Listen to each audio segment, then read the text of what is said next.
Escape velocity या escape speed. ठीक है, प्लीज ध्यान से समझिएगा, इंपॉर्टेंट क्वेश्चंस में से आता है और बहुत आसान है, क्योंकि ऑलरेडी जो हम लोगों ने पोटेंशियल कर लिया है ना, पोटेंशियल एनर्जी कर लिया है, तो आसान पड़ जाता है। देखिए क्या होता है कि एस्केप करना मतलब क्या होता है, समझ रहे हैं? उछल के बाहर निकल जाना, किसी भी जगह से एस्केप कर जाना मतलब वहां से बाहर निकल जाना। तो अब क्या हुआ, एस्केप वेलोसिटी हम सरफेस ऑफ अर्थ के लिए अगर कंसीडर करते हैं कि अगर हम किसी ऑब्जेक्ट को इस स्पीड से फेंके कि वो अगर चला गया ऊपर, फिर वो वापस अर्थ पे ना आए। समझिएगा प्लीज ध्यान से। मान लीजिए ये हमारा छोटा सा अर्थ है और ये है इसका ग्रेविटेशनल फील्ड, मतलब इसमें अगर कोई ऑब्जेक्ट आता तब तो वो अपनी तरफ खींचेगा, उससे बाहर चला गया तो फिर वो उसे नहीं खींचेगा, है कि नहीं? मतलब अगर हम इतना वेलोसिटी इसमें प्रोवाइड कर दें कि हम इसको फेंके और ये क्या हो जाए, ग्रेविटेशनल फील्ड से जस्ट, देखो फेंकने का हम बहुत ज्यादा भी फेंक सकते हैं कि हम इतना फेंक दें कि वो कहीं भी चला जाए, नहीं, हमें तो ध्यान रखना है कि जस्ट एस्केप आउट हो, किससे? ग्रेविटेशनल फील्ड से। तो ये तो एक वर्ड यहां पर यूज करते हैं मिनिमम वेलोसिटी। क्या यूज करते हैं? क्योंकि मैक्सिमम का कोई लिमिट नहीं है, वो तो इन्फिनिटी है ना। तो minimum velocity with which an object is projected vertically upward, मतलब किसी ऑब्जेक्ट को हम मिनिमम वेलोसिटी इसके थ्रू हम उसको फेंकते हैं ऊपर की तरफ, है ना, then it never returns back on the earth again, फिर ये अर्थ पे वापस ना आए। इसका आप अपने सेंटेंस में लिख सकते हैं कि minimum velocity given to an object so that it just escape out या comes out from the gravitational field. हम किसी में वेलोसिटी देते हैं मिनिमम, वो मिनिमम वेलोसिटी बोलना जरूरी है ना, कि जिससे क्या हो जाए कि जैसे वो हम उसको प्रोजेक्ट करें वर्टिकली अपवर्ड, तो वो क्या हो, जस्ट अर्थ के फील्ड से वो जस्ट एस्केप हो जाए, बाहर निकल जाए, है ना। तो वो जो मिनिमम वेलोसिटी होगा वो हमारा क्या कहलाएगा? है बात समझ में? तो अब सोचिए जरा सा, आप जो वेलोसिटी दीजिएगा यानी कि आप क्या कर रहे हैं, उसमें एनर्जी दे रहे हैं, समझ रहे हैं हमारी बात को? एनर्जी दे रहे हैं, तो हमने फेंका उसको। तो इसको करने का दो प्रोसेस हमारे पास, लेकिन जो जनरली यूज करते हैं हम लोग, उन चीजों को हम लोग यहां पर देखते हैं। देखिए क्या है, समझिएगा प्लीज ध्यान से। अर्थ है, अर्थ का मास मान लिया हमारा, अर्थ का मास है कैपिटल एम, ये अर्थ है, इसका मास है कैपिटल एम, और हम क्या कंसीडर करते हैं कि अर्थ जो है इसका सारा मास कहां पर, इसके सेंटर पर, है ना। आर रेडियस पर कोई ऑब्जेक्ट है, अब क्या करते हैं, हम इसे ले जाते हैं, कहां ले जाना है? इन्फिनिटी पर। कहां ले जाना है हमें? इन्फिनिटी पर। प्लीज ध्यान रखिएगा, हम इसे इन्फिनिटी तक फेंक सके, क्योंकि हमें पता नहीं है, फील्ड पता है, मतलब वैल्यू पता है कि कहां के बाद हमारा जो है ग्रेविटी वहां पर काम करना बंद करता है। स्टिल हम लोग क्या डिस्टेंस, बहुत ज्यादा डिस्टेंस है वो, तो हम लोग क्या करते हैं उसे, हम लोग उसको इन्फिनिटी कंसीडर कर लेते हैं। ठीक है, अभी कितने डिस्टेंस पर है वो? आर डिस्टेंस पर है। आर से हमें कहां ले जाना है? इन्फिनिटी पर ले जाना है। तो जब हम इसको ले जा रहे थे, थ्रो किया था, मान लो वो पी पॉइंट पर है, पी से जो यहां का डिस्टेंस है वो कितना है? एक्स डिस्टेंस है। ये बताओ कि जब पी पर है, when object is at P, और वो ऑब्जेक्ट, उसका मास हम लोगों ने एम कंसीडर कर लिया है, ठीक है, और अर्थ का मास हमने कैपिटल एम मान लिया है। जब जा रहा था पी पर, जब वो था जो एक्स डिस्टेंस से अवे है फ्रॉम सेंटर ऑफ द अर्थ, इस कंडीशन में फोर्स कितना लगेगा हमारा?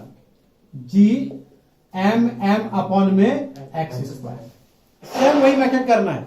अब देखिए, पी से हम लोग क्यू थोड़ा सा डिस्टेंस यानी डी एक्स डिस्टेंस ले जाते हैं, तो वर्क डन, चूंकि डिस्टेंस स्मॉल है तो वर्क डन भी स्मॉल आएगा। तो हमने स्मॉल डिस्टेंस लिया है डी एक्स, तो वर्क डन भी क्या ले लिया हम लोगों ने? डी डब्ल्यू इक्वल टू क्या हो जाएगा? F into D X. ये क्या निकला? Work done to bring the object from P to Q. Very good, है ना। ये हमारा निकलेगा क्या होगा? D W is equal to G M M by X square into D X. आ गया। ये जो निकला वर्क डन बेटा किसके लिए निकला? पी से क्यू के लिए। और हमें क्या करना है? आर से कहां तक ले जाना है? तो नेट वर्क डन, जो टोटल वर्क डन निकाल देंगे वो क्या हो जाएगा? वर्क डन का कहां से कहां तक? पहले आर डिस्टेंस पर था, अब कहां है वो? आर से लेकर इन्फिनिटी पर था। हम इसको इंटीग्रेट कर देंगे तो क्या आ जाएगा? देखिएगा, जी एम एम तो बाहर निकल गया, 1 by X square into D X. 1 by X square नीचे 10 को ऊपर ले जाएंगे तो क्या हो जाएगा हमारा? एक्स की पावर -2। कहां से कहां तक? आर से लेकर इन्फिनिटी तक। तो अब देखिए तो क्या हो जाता है? W is equal to G M M, X की पावर -2 है, क्या हो जाएगा? -1 अपॉन में -1 हो जाएगा। यानी इसको लिख सकते हैं -1 बाय एक्स। कहां से कहां तक? आर से लेकर इन्फिनिटी तक। है ना। अब पुट कर देते हैं हम लोग G M M minus one by infinity minus minus plus one by R, one by infinity क्या हो जाएगा जीरो, ये टर्म हमारा हो गया जीरो, है ना। तो क्या बचा हमारा सिर्फ वन बाय आर, यानी कि हो गया work done is equal to G M M upon में आर। ये हमारा निकल गया वर्क डन। तो बोला सर पोटेंशियल एनर्जी को यही था, सेम चीज था, पता नहीं था। तो अब वर्क डन निकल के यही हमारा पोटेंशियल एनर्जी के बराबर हो गया। जो वर्क डन करते हैं वही एनर्जी, उतना एनर्जी लूज किया ना। अब सोचो, मान लो हम लोगों ने इसको v वेलोसिटी से फेंका था, सरफेस पर किस वेलोसिटी से फेंका था हम लोगों ने v वेलोसिटी से, और वही एनर्जी किसमें कन्वर्ट हो गया। आखिरकार हमने जो फेंका, हमने जो काम किया, तो हमने यहां से फेंका, उसे प्रोजेक्ट किया, तो हमने अपना काम तो हमने कर दिया। वो एनर्जी कितना हम लोगों ने लगाया, हाफ एम वी स्क्वायर, और वही एनर्जी क्या हो गया, जो हमने जो एनर्जी यूज किया वही तो वर्क डन के बराबर आ गया, वही काम किया ना हम लोगों ने। तो कितना आ गया हमारा G M M by R. हमने तो एक बार काम करके छोड़ दिया, तो हमने दो तरीके से निकाला, बोला भाई आपने काम किया, हाँ, तो हमने सर इतना एनर्जी लूज किया, जितना हम एनर्जी लूज करते हैं उतना ही हम काम करते हैं। तो कितना एनर्जी लूज किया, तो हाफ एम, मान लिया वेलोसिटी वी दिया, तो हाफ एम वी स्क्वायर, ये हमने एनर्जी दे दिया इसको, और वही एनर्जी तो वर्क डन में चला गया, और उसने कितना काम कर लिया G M M by R square. M से एम क्या हो गया, कैंसिल हो गया, तो वी स्क्वायर इक्वल टू क्या हो गया, two G M by R. तो v is equal to root under two G M by R. अब रुकिए थोड़ा सा, चूंकि एस्केप वेलोसिटी यूज करते थे हम लोग, यहाँ पर v लिख देते हैं, समझने में आसानी होती है, क्योंकि आगे हम और भी वेलोसिटीज को पढ़ेंगे, ऑर्बिटल वेलोसिटी जानेंगे, सिंपल वेलोसिटी भी हमारे पास होता है। तो हम लोग एस्केप वेलोसिटी को हम लोग v के टर्म में यूज कर लेते हैं, समझ बात। हमने एस्केप वेलोसिटी क्या किया, v के टर्म में यूज कर लिया। अब आप ये बताइए, हम लोगों ने पढ़ा था, अगर याद हम लोगों को, स्मॉल g इक्वल टू क्या पढ़ा था, G M by R square पढ़ा था कि नहीं पढ़ा था। दोनों साइड आर से मल्टीप्लाई कर दो, तो दोनों साइड आप आर से मल्टीप्लाई कर दीजिए, तो आप क्या नोट कीजिएगा, देखिए तो आर से आर कैंसिल हो गया, तो जी आर किसके बराबर हो गया, जी एम बाय आर के बराबर। यानी कि हम जी एम बाय आर की जगह क्या पुट कर सकते हैं, स्मॉल जी इंटू आर भी पुट करते हैं, ठीक है। तो यहां पर हम लोग कर लेते हैं, यहां पर देखिएगा ध्यान से प्लीज, यहां पर हमारा क्या हो गया, v is equal to root under G M by R की जगह हम लोग क्या पुट कर देंगे, एन स्मॉल टू, क्या हो गया, ये हमारा एस्केप वेलोसिटी आ गया। क्या आपको 2 की वैल्यू पता है कितनी, ठीक है। स्मॉल जी की वैल्यू 9.8 ले लेंगे, और radius of the earth 6400 kilometre, तो उसको मीटर में कन्वर्ट करेंगे। जब आप सारी वैल्यूज को पुट करके निकालिएगा, है ना, ये लगभग जो एस्केप वेलोसिटी का वैल्यू आएगा वो होगा 11.2 किलोमीटर पर सेकेंड, 11.2 किलोमीटर पर सेकेंड, यानी on the surface of earth it's value will be 11.2 kilometre पर सेकेंड। मतलब कि सोचिए 11.2 किलोमीटर एक सेकेंड में, तो हम लोग तो प्रोवाइड नहीं कर सकते इन चीजों को। उसमें भी इसने एयर रेसिस्टेंस को इग्नोर कर दिया, एयर रेसिस्टेंस भी वहां पर आएगा, यानी कि एक्चुअली जो एक्चुअल वैल्यू अगर हम लोग एक्सपेरिमेंटली देखें तो ज्यादा होगा, लेकिन चूंकि अब हम लोग ये मान लेते हैं भाई सारा एक्सपेरिमेंट वैक्यूम में कर रहे हैं, हम लोग मान लेते हैं हम लोग, तो उस ढंग से हम लोग सोचते हैं, ठीक है। तो इसका वेलोसिटी हो गया 11.2 किलोमीटर पर सेकेंड।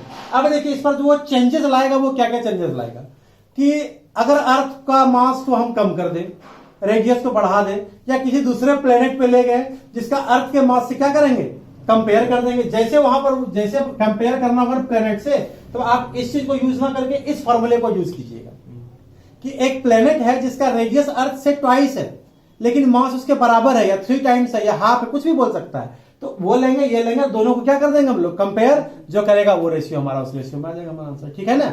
तो जो है आप इस चीज को पहले नोट कर लीजिए।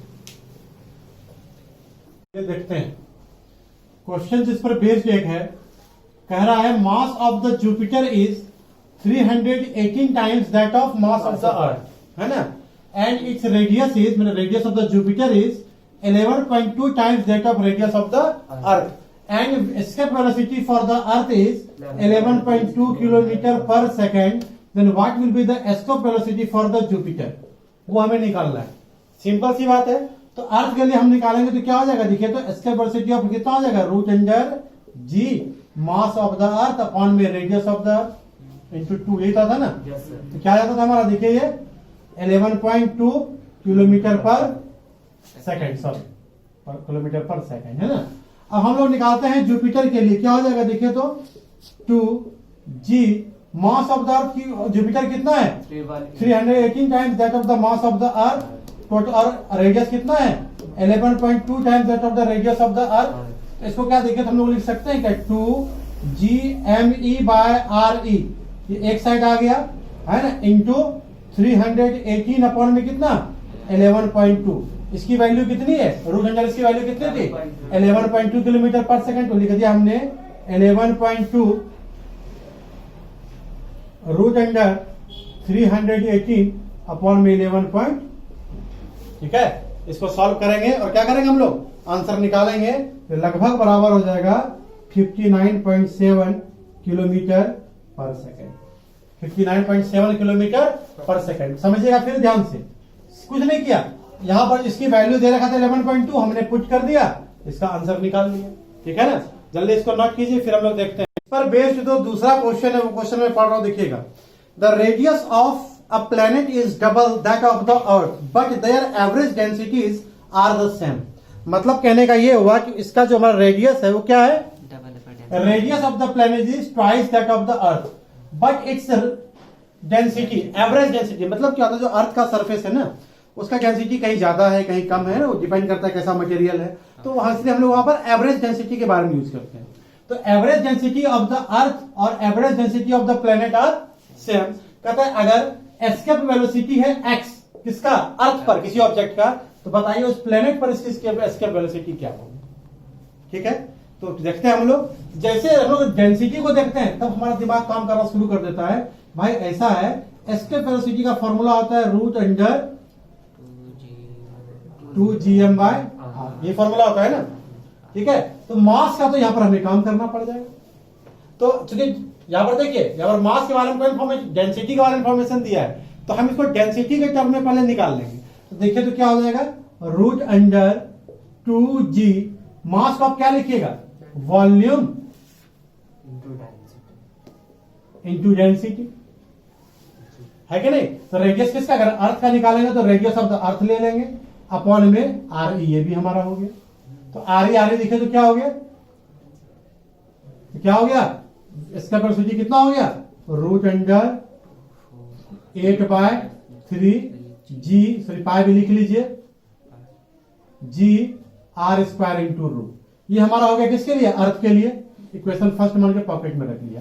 प्लेनेट के लिए भी यही हो जाएगा, क्या हो जाएगा 8/3πg, रेडियस क्या है उसका ट्वाइस है ना, तो क्या हो जाएगा दिखे तो 2 इंटू रेडियस ऑफ द अर्थ जो है 2RE का स्क्वायर हो जाएगा इंटू में रो, सब कुछ सेम है ना। दोनों को क्या करते हैं अब डिवाइड कर देते हैं, तो VP अपॉन में VE निकाल लेते हैं, दिखे तो क्या हो जाता है, और V हमारा कितना दे रखा है x, root under 8/3πg/r² into rho से रो कट गया, g/8/3 सब कट गया, 2 का स्क्वायर है तो RE भी कट जाएगा हमारा, क्या बचेगा 2 का स्क्वायर मतलब कितना 4 टाइम्स रूट के अंदर है ना ये, फिर 2 बाहर आ गया, यानी इसका वेलोसिटी ऑफ द प्लेनेट क्या हो जाएगा 2 इंटू एक्स, यानी कि अर्थ की इसका वेलोसिटी क्या होगा वो 2 टाइम्स होगा। ऐसा कुछ भी नहीं सकता, डेंसिटी को चेंज भी कर सकता था, है ना, उस हिसाब से देता कि आपको ये चीज। तो जब भी डेंसिटी के टर्म में देखा, अभी क्वेश्चन नहीं, आज आप ग्रेविटेशनल एक्सेलरेशन निकालो, कुछ भी निकालोगे ना, जहां डेंसिटी आप देखोगे तो आपका पहला काम यही होगा कि हम क्या करें, डेंसिटी के टर्म में पहले मास को जो है वॉल्यूम और डेंसिटी के टर्म में ले आए, आर कैंसिल हो जाएगा, फिर आर और हमारा जो है डेंसिटी का रिलेशन आएगा, फिर कंपेयर आप कीजिएगा। ठीक है, इसको इसे नोट कर लीजिए आप लोग।